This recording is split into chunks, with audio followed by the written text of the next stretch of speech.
How did one harmless wedding kiss end with me getting papers in a lobby while people stared? Why did my husband stay calm for weeks, then make one legal move that changed everything in a single morning? My name is Melisande LaRue, and people call me Meli. I was 34 then. I worked as a patient coordinator at a dental clinic, which sounded calm, but it never felt calm in my head. I liked order when it served me. I liked chaos when it made me feel alive. I told myself that was balance, not a problem. Noah was my husband. He was 36 and worked in IT security. He had a quiet way of doing things. He planned dinners. He checked schedules. He asked normal questions. But when he asked them, I heard control. I did not say that part out loud, not at first. I said I wanted respect. I said I wanted romance. I said I wanted him to stop acting like my manager. That week started in the kitchen, like many fights did. Noah was making coffee, and he put 2 mugs on the counter. He kept them a little apart, like he was afraid we might touch and spill. He asked what time I would be home after work. I said it depended on patience. He asked if I could help with Evan's school form. I said I would try. Then my phone buzzed, and I turned the screen down fast. He noticed. He asked who was texting. I said it was a clinic reminder. I added that he always assumed the worst. He looked at me like he wanted to believe me. That look made me annoyed. I told myself that his doubt was the real betrayal, not my hiding. I still think I was right in that moment, because I wanted peace, and peace meant I did not have to explain. Evan came in with his backpack dragging. He asked if we could go to the park after dinner. I said maybe. Noah said we could if we finished homework. Evan nodded like that was fair. Children accept rules so easily. Adults do not. Noah asked if I could pick Evan up on Friday. I said yes, even though I had no plan to. On Noah's phone, a calendar alert popped up while he was wiping the counter.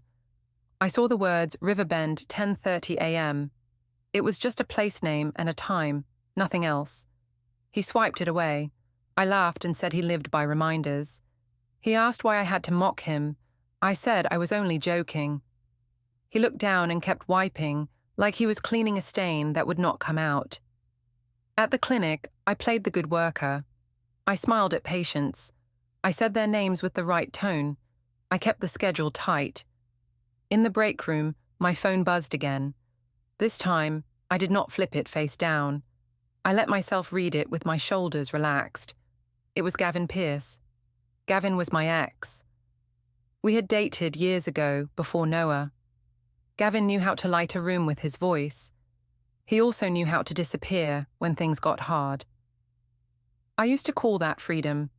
Later, I called it immaturity. That day, I called it familiar. He wrote that he was in town for work and asked if I still lived near the old neighborhood. My heart jumped in a way I had not felt in months. I told myself it was normal. I told myself it was not cheating to reply. I replied fast, then deleted the thread, then told myself the deleting was only to avoid drama. A coworker walked in, and I put my phone away. She asked if I was okay. I said I was tired. She asked if the wedding weekend would be fun. I said yes, and I made my smile bigger. I liked how people believed a smile. I also liked how a smile could hide what I did not want to face. When I got home, Noah was in the hallway with a folder in his hand. It looked plain. I could see simple labels on the tabs, like utilities and bank. He said he was sorting household stuff. I asked why he was doing it now.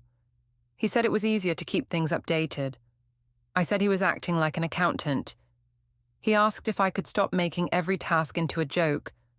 I said he was too sensitive. Later, I sat on the couch and scrolled. Noah sat at the dining table with his laptop open. He did not face me.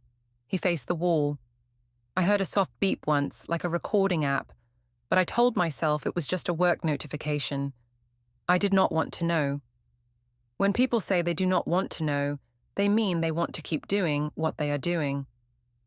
That night, I told Noah I might meet friends after work the next day. He asked which friends. I said it did not matter. He asked why I was being sharp. I said he was being suspicious. I watched his face, waiting for him to snap so I could say I was the victim. He did not snap. He only nodded and said, "Okay." That made me feel powerful and also restless. If he fought, I could win. If he stayed calm, I had to sit with myself. The next day after work, I went to a rooftop bar patio with my friend Tessa. Tessa liked attention the way some people liked water. She asked how Noah was acting lately. I said he was cold. She asked if he was still upset about small things. I said yes. She said I deserved a man who chased me. I liked the words deserved. They made my choices feel clean. Tessa posted a picture of our drinks. She tagged me. She wrote something about girls needing freedom. I did not stop her. I watched the likes come in, and I felt like I was being chosen by strangers. That feeling is cheap, but it is fast. On the patio, I called Gavin. He answered right away. He asked if I missed him. I said I missed who I was back then. He said he could come to the wedding weekend because he knew the groom from a past deal. I told him it was not a good idea. Then I pictured Noah's face if I did it. I pictured the shock. I pictured the way my friends would laugh. I told myself it would prove something, like I still had power. Before we dive deeper into this story, I have one small request. Please subscribe, drop a like, comment, and hit that hype button to boost this channel so more people can discover these incredible stories. I said Gavin could come, but he had to behave. He said he would. He asked if Noah knew. I said Noah did not need to know everything. In my mind, that sounded like independence. In truth, it was hiding. I left the bar and walked to the parking garage. The air smelled like old concrete. My heels clicked too loud. I got into my car and sat still for a minute. I looked at my phone again and saw Gavin's name. I felt a rush and also a small fear, like a warning light. When I opened the car door, I saw Noah's car across the lane. I did not know if he was there or if it was only parked. My chest tightened anyway.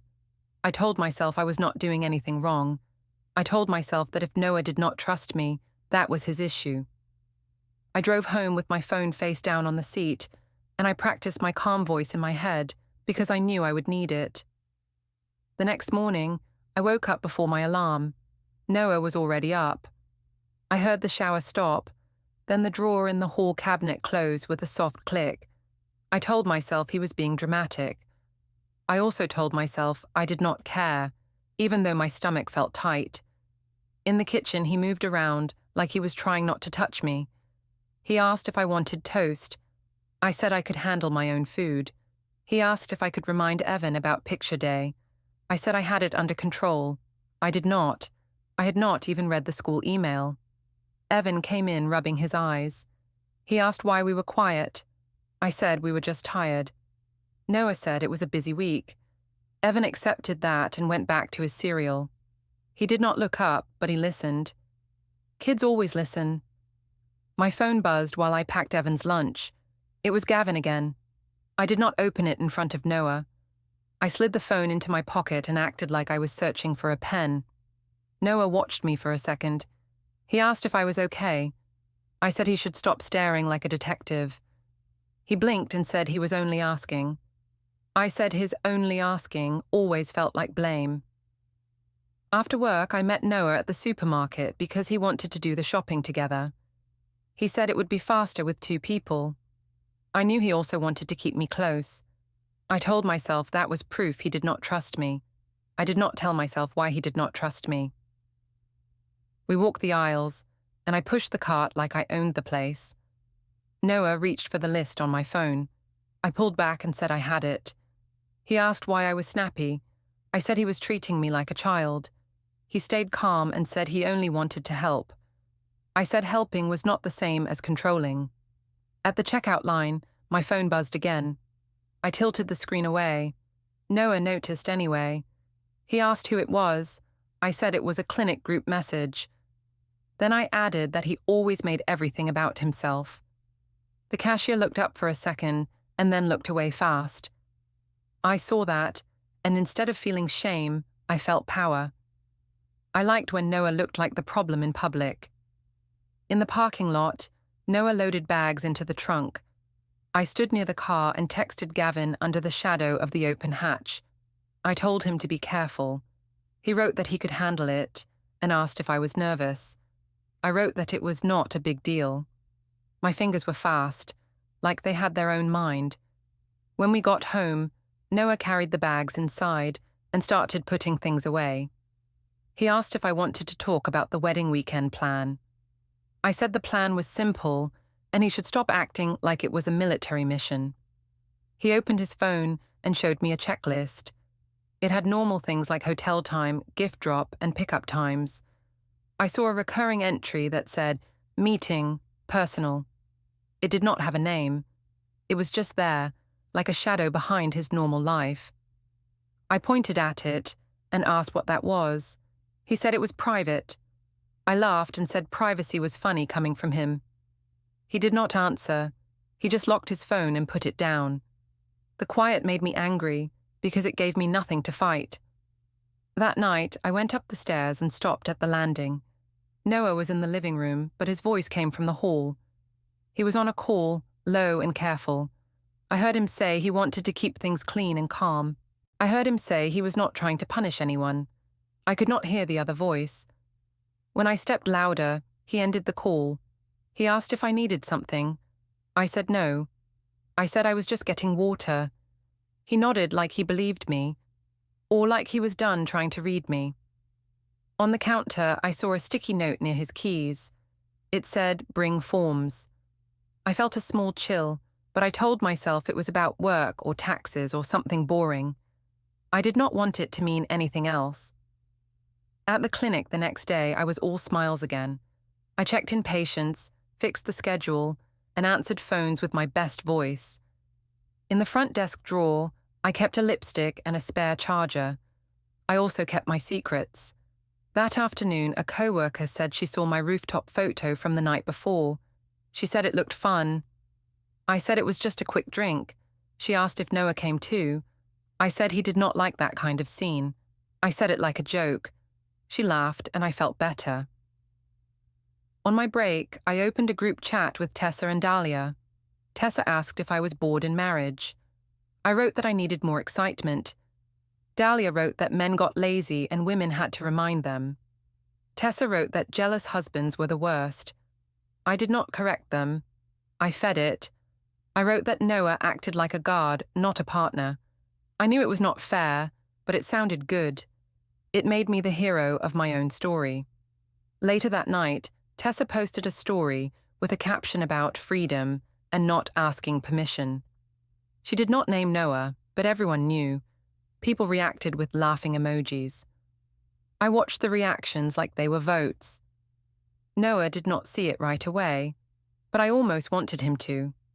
I wanted him to feel small and then beg for my approval. When I got home, Noah was at the table with his laptop open. The screen showed a spreadsheet with rows and columns.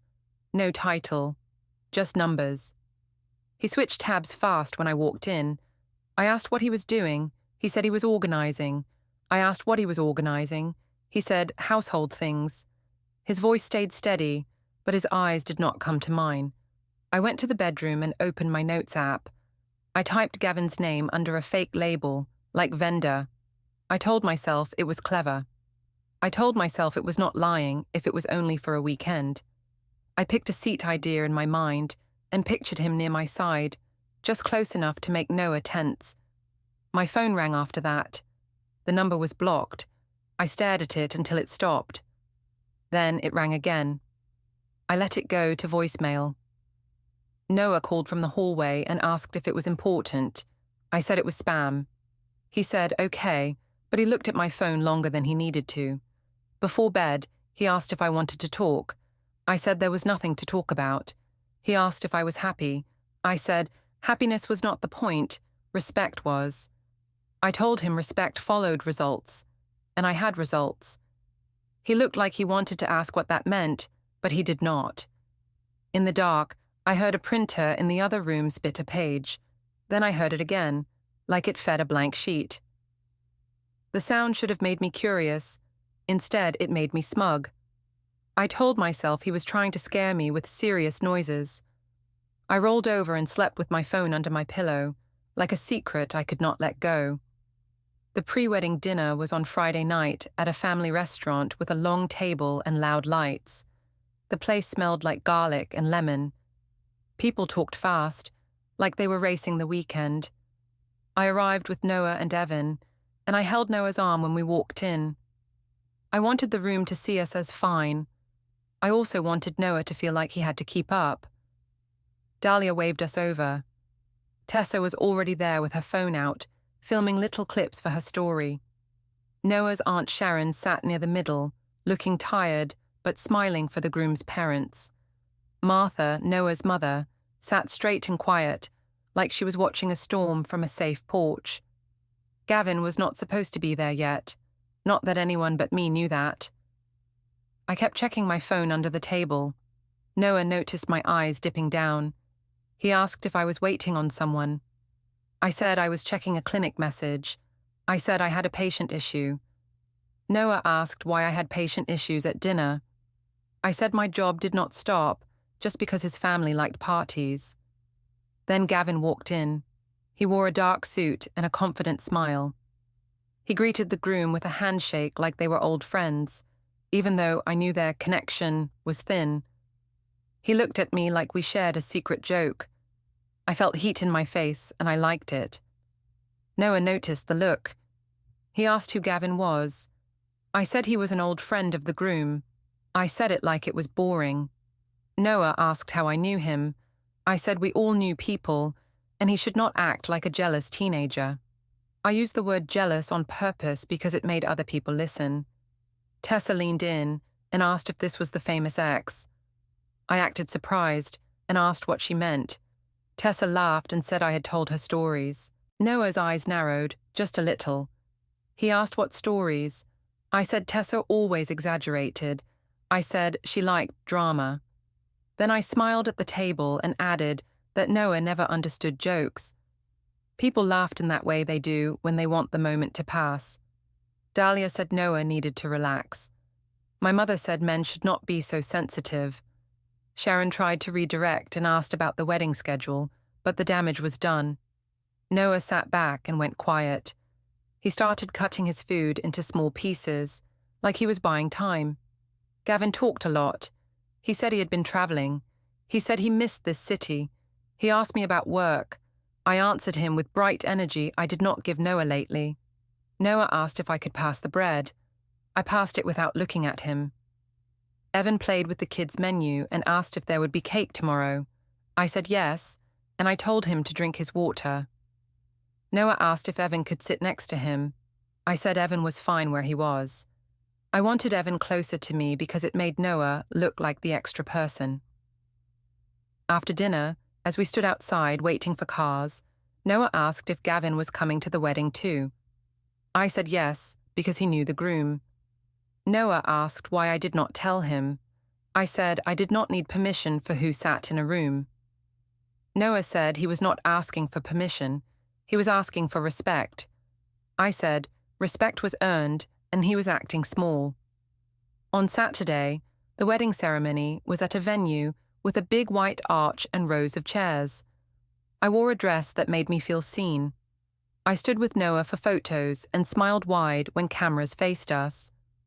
Noah asked if I wanted to take a family picture with his mother. I said in a minute. I kept looking around for Gavin. Gavin arrived just before the ceremony started. He stood near the back at first, like he was being polite. Then he moved closer during the music. People shifted to make room, like he belonged. I watched Noah notice it. Noah asked if Gavin had to be so close. I said it was a public event and Noah did not own the air. During the vows, I kept my face soft and warm. I looked like a loyal wife. Inside, I felt like I was watching a show. I told myself the wedding was not about me, but I still made it about me in small ways. At the reception, the ballroom lights were low and the tables had candles. There was a photo booth corner with shiny curtains. The music was loud enough to hide real conversations. Tessa made it louder with her voice. She kept telling me to live a little. Dahlia kept pushing me toward Gavin like it was a joke game. Noah stayed near Evan for a while. He helped Evan with food and kept him away from the dance floor crowd. Noah asked if I could come sit with them. I said I was socializing. He asked if we could talk privately. I said he always chose the wrong time. I made sure people heard me say that. Later, during speeches, Tessa raised her glass and called for a toast to women who refuse to be controlled. People cheered because it sounded brave. Noah looked down at his hands. Sharon's smile froze for a second. Martha did not clap. Gavin came closer and asked if I wanted a photo. I said yes. I wanted Noah to see it. I wanted to prove that I could still pull attention. I told myself it was harmless because we were in public. That was my favorite lie. We went to the photo booth corner. The curtain brushed my arm. The camera flashed. Gavin leaned in and kissed me. It was not a movie kiss. It was quick. It still landed like a hammer in my life. The flash caught it. I pulled back and laughed like it was nothing. I said it was a joke. Gavin smiled like he had won something. I heard someone behind us gasp, then laugh. I saw a phone lift. I saw the screen glow with our faces. I walked out of the booth and pretended my hair was messed up from the curtain. Noah was across the room near the drinks table. He stared at me, then at Gavin, then away. He did not yell. He did not rush over. He did not make a scene. That calm made my skin prickle. I expected anger. I expected a fight. I expected a moment I could use to paint him as the villain. Instead, Noah turned and walked toward the exit doors like he was stepping out for air. Dahlia asked where Noah was going. I said he was being dramatic.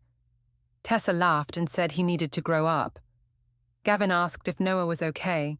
I said Noah always did this, like I was used to it. I was not used to it.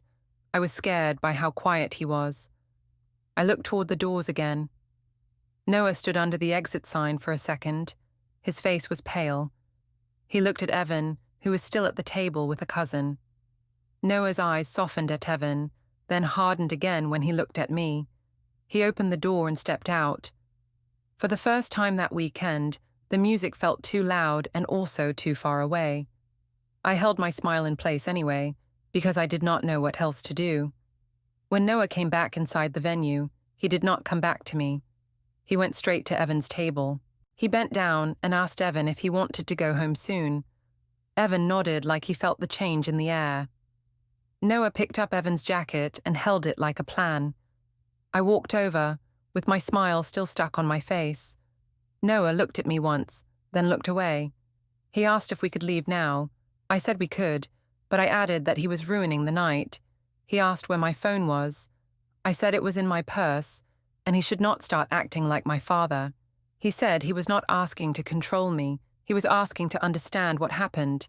I said nothing happened. I said it was a joke. I said people were too serious. On the drive home, Noah did not play music. Evan fell asleep in the back seat. Noah kept both hands on the wheel and looked straight ahead. I wanted him to explode. I wanted him to give me something I could point at later. He did not. His calm felt like a wall. At home, Noah carried Evan inside and put him to bed without waking him. I stayed in the kitchen and poured myself water, even though my mouth was dry. Noah came back down and asked if we could talk in the living room. I said we could talk right there because I had nothing to hide. I said that on purpose. I wanted the words to sound like truth. He asked why Gavin kissed me. I said Gavin was showing off and it was not my fault. He asked why I let him close. I said the photo booth was small and it was crowded. He asked if I invited Gavin. I said Gavin knew the groom and showed up like anyone else. I watched Noah's face as I said each lie. He did not argue. He only nodded slowly, like he was placing each sentence into a box. Then he asked if I wanted to stay married. The question was too clean. I hated it. I told him he was being dramatic again. I told him marriage was not a game of gotcha. I told him he was acting cold to punish me. He said he was not trying to punish me. He was trying to protect himself. I laughed and said he always made himself the victim. He walked past me and went to the guest room. I followed him to the hallway and asked if he was really going to sleep apart like a teenager. He said he wanted space tonight. I said he was doing it for attention. He did not answer. He closed the door. I stood there and listened to the lock click. In the kitchen, I saw his mug on the far side of the counter the next morning. My mug was closer to the sink. It looked like a line drawn in ceramic. Evan came in and asked why Dad was not at the table. I said Dad was tired and had work stuff. Evan asked if Dad was mad. I said no, but I said it too fast. At the clinic on Monday, my phone kept buzzing. I told myself it was normal work noise. It was not. The clip was moving. Tessa had not posted it, but someone else did. It was a short video, shaky, with the photo booth light flashing. You could see Gavin's face and my face, and the quick contact. The clip cut off right after, like the person filming wanted it to feel worse. I watched it in the break room with my volume down. My hands shook, but I told myself it was only because people were unfair. I told myself that if Noah was not so strict, I would not have wanted attention elsewhere. That thought felt like relief. It was also poison. A coworker came in and asked if I was okay. I said yes, and I said people online were ridiculous. She asked if it was really me in the clip. I said it was a stupid angle and it made things look bigger than they were. She said she hoped things were okay at home. I said my husband was acting strange and giving me the silent treatment. I said it like I was the one being harmed. At lunch, I posted a smiling picture from the wedding. It was me and Noah and Evan, taken before the ceremony. Noah was smiling in it. I wrote a caption about family and love. I did it to control the story. I told myself it was classy. I also wanted Noah to see it and feel trapped by the image. Noah did see it. That night, he asked why I posted it. I said because I did not want strangers to write our story. He asked if I would take it down. I said no. He said Evan's classmates' parents were online too. I said people needed to mind their business. He asked me to stop making the problem bigger. I said he was the one making it bigger by acting hurt. He did not raise his voice. He did not call me names. He simply walked to the table and opened his laptop. I saw a clean file tree on the screen for 1 second, like Archive A and Archive B. Then he closed it when he noticed me watching. I asked what he was doing. He said he was organizing his life. I asked if that was a threat. He said it was a choice. The next afternoon, I went to pick up Evan from school. The pickup line was slow, and parents stood around with phones in their hands. I kept my sunglasses on, even though it was cloudy. A mother I barely knew stepped close and asked if I was the woman from the wedding video. I laughed and said people were bored. That was all. She said she hoped my son was okay. I said Evan was fine, and people needed to stop acting like a kiss was a crime. When Evan got in the car, he asked why people looked at us. I said they were looking at my dress because it was pretty. Evan said Dad did not smile much now. I told him Dad was just tired. Evan asked if Dad still loved me. I said yes. I said it because I needed to believe it. That evening, Noah said he was taking Evan to his mother's for dinner. He asked if I wanted to come. I said yes, because I did not want them talking about me without me there. He nodded once, like my reason did not matter anymore. Martha's living room smelled like tea and clean soap. Caleb was there too. They sat with Noah in a way that made them look like a team. I felt pushed out before anyone spoke. Martha asked how I was doing. I said people were attacking me over nothing. She asked what nothing meant. I said it was a stupid moment and Noah was overreacting. Noah's Aunt Sharon was there as well, and she looked tired in a different way now. She asked why I brought drama to her event. I said I did not bring it, Gavin did. Sharon asked why Gavin was even there. I said again that he knew the groom. Caleb asked how long I had been speaking to Gavin. I said it did not matter. Caleb said it mattered a lot. I told him he was not my husband and he could not question me. Noah finally spoke. He asked if I would stop contacting Gavin. I said I had not contacted him. Noah looked at me for a long time. like he was deciding something. Martha said she would not watch her son be humiliated in public again. I said nobody humiliated him. He humiliated himself by acting weak. The room went silent. Evan wandered in with a toy car and asked if we could all go to the park this weekend. Noah told him they would see. Evan asked why Dad slept in the other room. My face burned. Noah said sometimes adults needed space. Evan asked if it was his fault. Noah said no, never. I swallowed hard, but I did not apologize. I told myself that apologizing would mean admitting I was wrong. When we left, Noah put Evan in the car and buckled him in. He did not touch my hand. At home, as I walked past his office door, I heard a faint shredder hum again, steady and calm, like someone cleaning up without anger. At work, the clip did not die. It changed shape. It became a whisper in the hallway, then a stare at the front desk, then a joke people did not want to tell near me. I acted above it. I told myself that was strength. Dr. Sethi asked me to step into the small HR room after the morning rush. She asked if everything at home was stable. I said yes, but I said it with the kind of smile that begged for sympathy. She asked if the wedding video was real. I said it was a silly moment, and the internet loved to attack women. She asked if my husband had contacted the clinic. I said he would never dare, because he liked to look calm in public. I also said he had been giving me the silent treatment to punish me. Dr. Sethi asked if I felt safe. I paused because the word safe was a tool. I said I felt emotionally stressed because Noah was cold. Dr. Sethi told me to keep private matters away from patients. I said I always did. Then she asked me not to bring drama into the workplace. I said I understood, even though I felt insulted. When I left the HR room, my phone buzzed. It was Gavin. He asked if Noah was still acting weird. I wrote back that Noah was trying to scare me with distance. Gavin wrote that men always did that when they felt weak. I liked that message. It gave me a clean villain. It gave me a reason to keep going. After work, I met Gavin in the parking garage near the clinic. I told myself it was for closure. I told myself it was to end it. I always said end when I meant feed.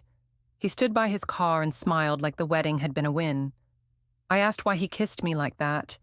He said it was a moment, and I did not stop him. I said I laughed because it was awkward. He said I liked it. I told him to delete our messages.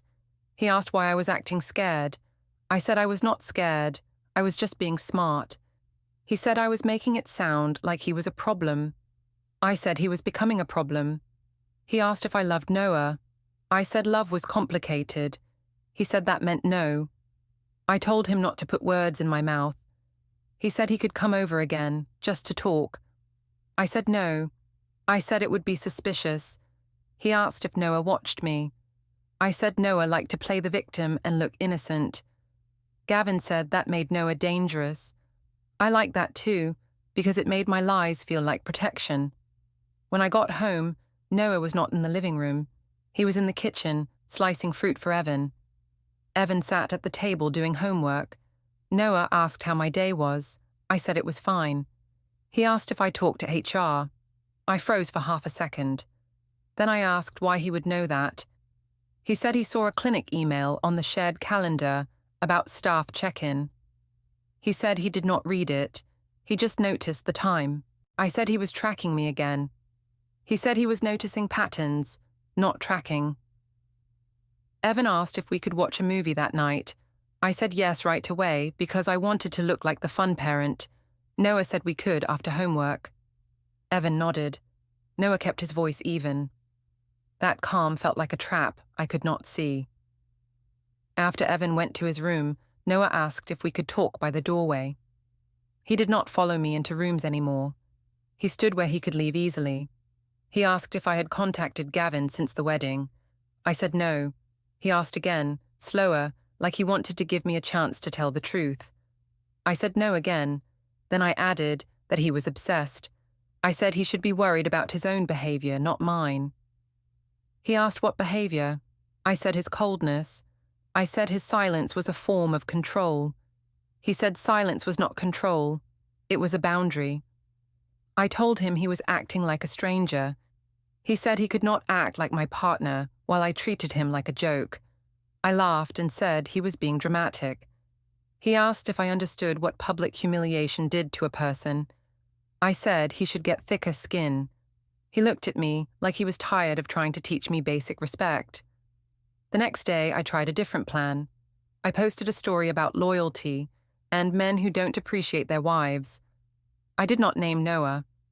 I knew my friends would connect the dots. Tessa replied with laughing emojis and said I should stay unbothered. Dahlia replied and said Noah was trying to make me feel guilty. My mother called and told me not to let a man shame me. I felt held up by a small crowd, like they were carrying me above consequences. Noah did not respond online. He did not comment. He did not message me about it. Instead, he spoke to Evan more. He walked Evan to school and picked him up without asking me. Evan started to call for Dad first when he needed something. That made me angry, because it felt like Noah was taking my place without fighting. That night, I noticed small things. Noah's keys had a new key on the ring. He had not mentioned it. A faint toner smell drifted from his office after midnight. I walked past and saw his printer tray slightly open. When I asked what he was printing, he said it was work notes. I said his job sounded convenient. He said my accusations were louder than facts. Later, I saw his laptop open for 1 second. A tab showed notary near me. Another tab showed storage options. He closed them as soon as I entered. I asked why he was searching that. He said he was handling personal tasks. I asked if he was trying to threaten me. He said he was trying to protect stability for Evan. I told him he could not take my child from me. He said he was not taking anyone. He said he was planning, like he always did. I said planning was control. He said planning was responsibility. I tried to push him into anger. I said I could tell people things about him. I said I could make him look worse than a wedding joke. He looked at me, then at the floor, then back at me.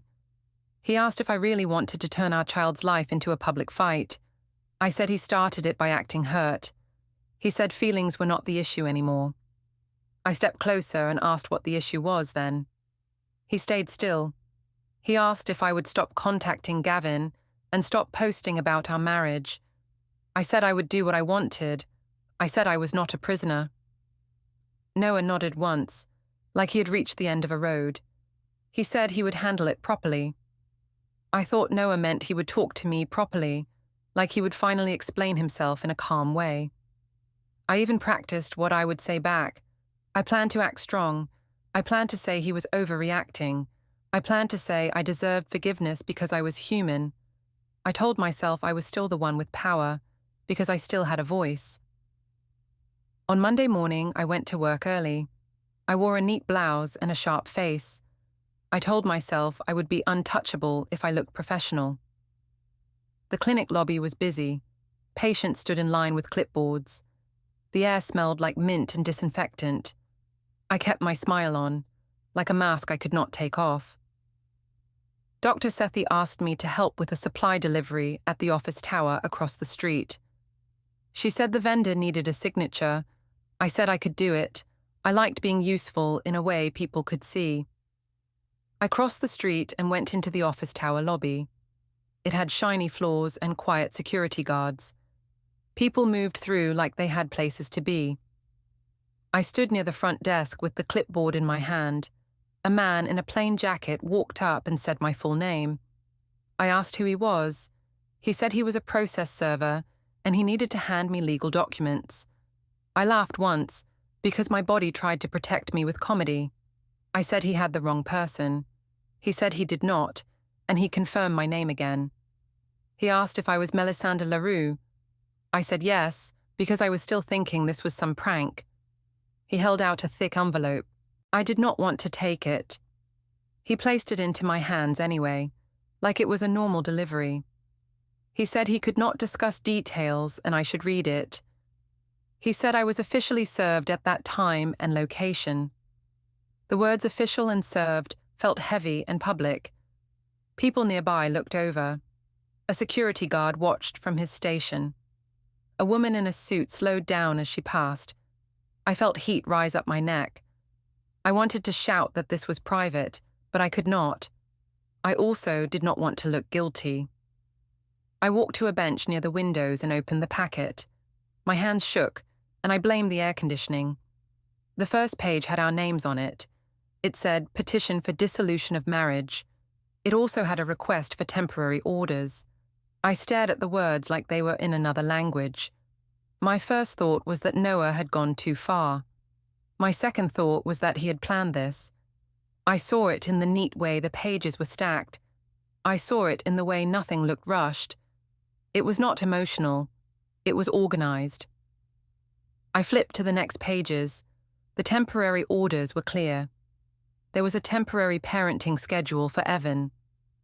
There was a rule about communication being limited to child logistics.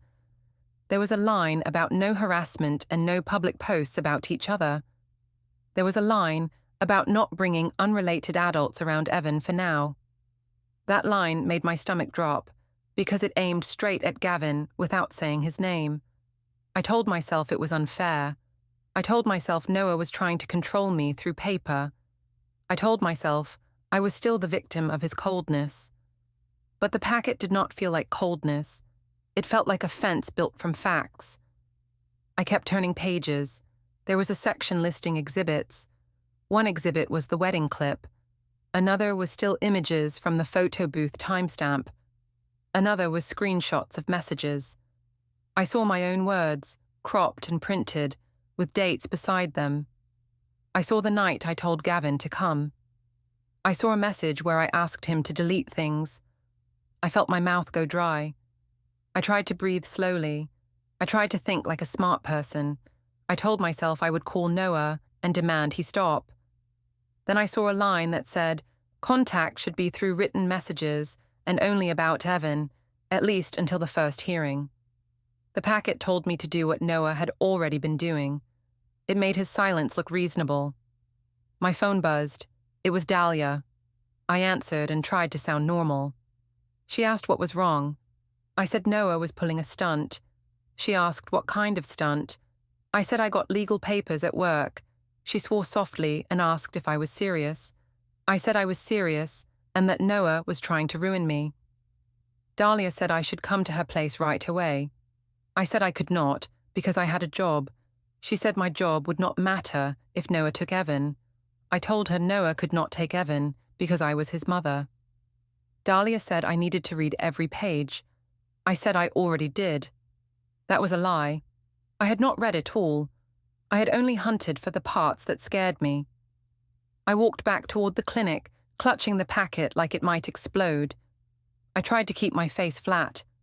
When I entered, Dr. Sethi was at the front desk. She asked if I was okay. I said yes, and that the vendor paperwork took longer than expected. My voice sounded wrong. She looked at the packet. She did not ask what it was, but her eyes said she knew it was not a delivery slip. I went into the break room and sat down. A coworker came in to refill her water and froze when she saw my face. She asked what happened. I said my husband was being dramatic. She asked if I was in trouble.